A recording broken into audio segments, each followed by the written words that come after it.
Prince Harry spotted in Vancouver Island grabbing a sandwich, perhaps a bit of the more normal life he and wife Meghan Markle are hoping to create in Canada with Archie.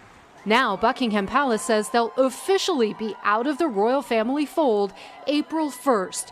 Harry, who cherished his time in the military, serving 2 tours in Afghanistan, will keep his ranks, but won't perform any official duties.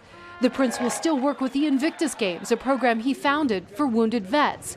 He and Meghan went public as a couple at the Toronto Games in 2017. Buckingham Palace says he'll continue his work supporting service members, the environment, and HIV. Meghan's focus, women's empowerment, gender equality, and education. The couple hope to do it all under the Sussex Royal label.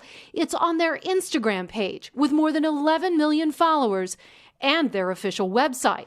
The palace now says discussions are still ongoing. However, a change will be announced alongside the launch of their new non-profit organization. The word royal is very tightly controlled, and if they're going to be outside the royal family, the Queen has effectively said, you can't use it, you're going to have to change it.